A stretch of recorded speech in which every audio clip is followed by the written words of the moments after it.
Commuter chaos this morning and delays for the day as high levels of water brought services to a standstill. The Met Office says we should be braced for more of this. Forget summer, they say. It's going...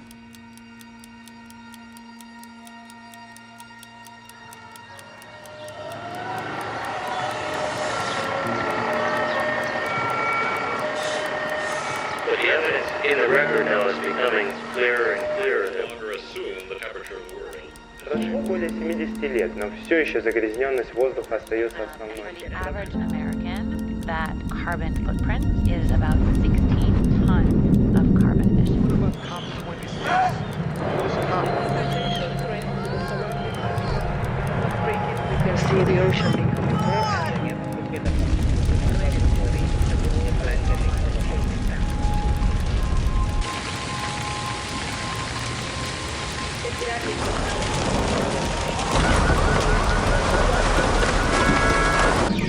The frequency of current. Scientists are correct in their sure sign of climate change. No, don't be sorry. Lo que es fundamental es que no lo normalicemos. No es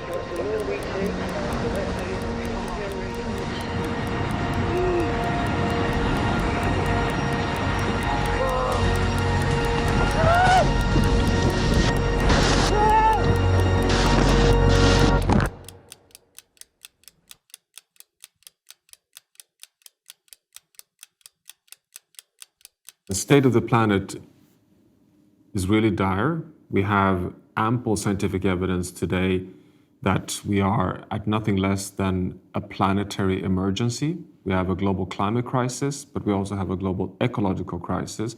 And the ecological crisis undermines the resilience of the whole planet, which means that when we continue to emit greenhouse gases, burning fossil fuels, and degrading ecosystems, we are coming very close to tipping points, which would lead to irreversible changes that would commit all future generations to a planet that would drift off irreversibly towards a lesser and lesser state to support human livelihoods.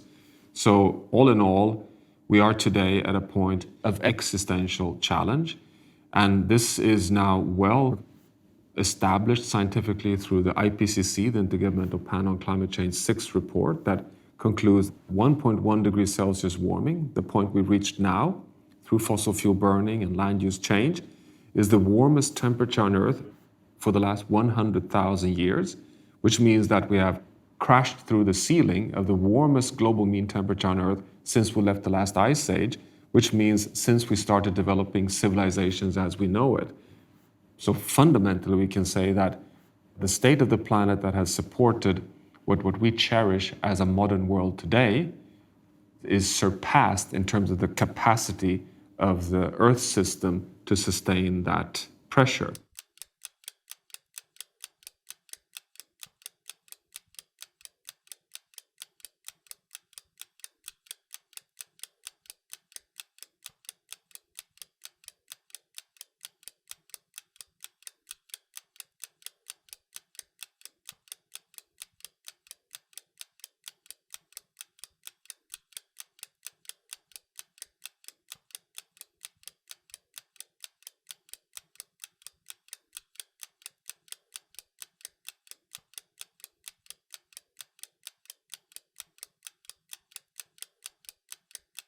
The first challenge for us in terms of responding to the existential risks we're facing is that we need to take a whole systems approach and understand that we cannot think of the climate crisis as only phasing out fossil fuels, or think of food systems as only saving pollinators, or think of health as only being a question of clean air or clean water.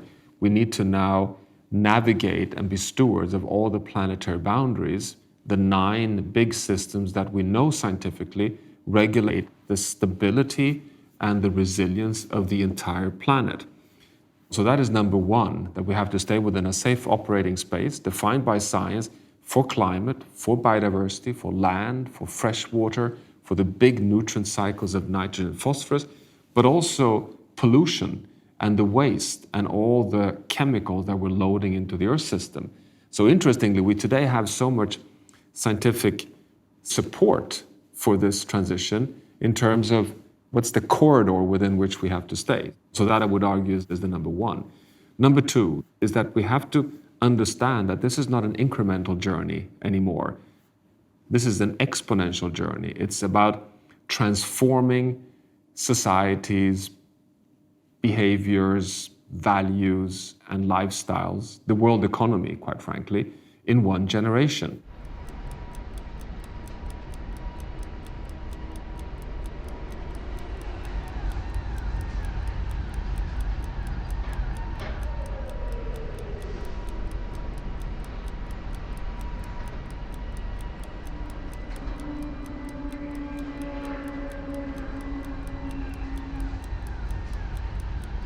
The modern economy, which is built on economic growth, is powered by cheap energy. And the cheap energy comes from fossil fuels. So it's a remarkable success story. If you look back at it, before we started hitting the tipping points and starting to really fill up the atmosphere with too much greenhouse gases, you could argue that this unsustainable venture served us quite well. It kind of gave really rapid human wealth creation, particularly for those who were lucky to be in the industrialized countries who stepped onto that journey. But now we've come to the end of that road. And when did we come to the end of the road? Well, we came to the end of the road, we think scientifically. Sometimes, we passed 350 ppm, the planetary boundary, basically 1990.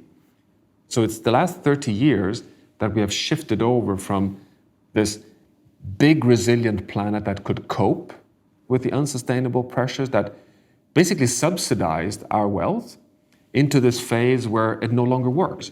And now we are hitting the ceiling. We've been so long in this negative trend that now the invoices are starting to be sent back into the economies and we're starting to feel it. So the crisis and challenge is now. It's not far in the future, neither in terms of impacts nor in terms of action.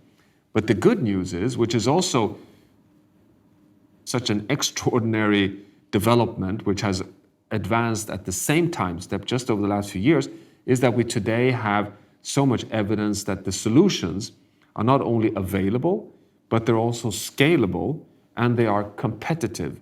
And they moreover give better outcomes for us humans in terms of jobs and economy, for sure, but also in terms of health. When you go to solar and wind, clean energy systems, you clean up air, you have much, much better outcomes for human health, and you quite frankly also build up better human resilience to potential of future pandemics. So you have, investments in a much more robust and healthy future by moving towards these now available solutions.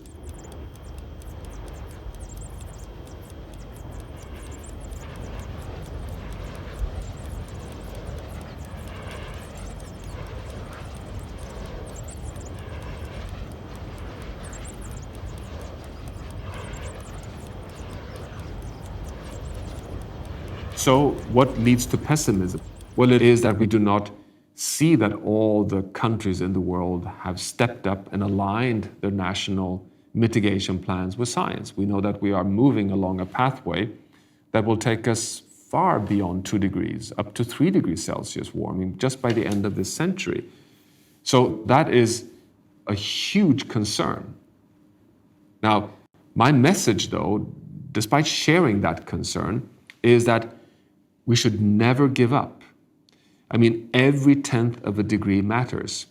And it's not an excuse at all to say, look here, my assessment is that I don't believe the political leadership will deliver, so we will lose the Paris target and therefore I will lean back and not engage. It's on the contrary, holding the line as much as we ever can, and that every 1/10 of a degree will reduce the amount of extreme events, droughts, floods, fires, disease, impacts we will be feeling, makes it worth all the way. And I would also like to, again, kind of emphasize the fact that we are sitting, that's what's, in a sense, the fundamentally most important element here, that we know, actually, I would even argue we know that we're sitting on the winning narrative. We know that the sustainable, clean future is the only one that can give us the healthy, secure, future wealth-creating agenda we want. If you really want to deliver the Sustainable Development Goals, it cannot be done with the current food system, with the current energy system, with the current way we are producing, consuming, and creating waste. It will never deliver for 10 billion people. It's impossible. So it's either we go sustainable or we completely fail.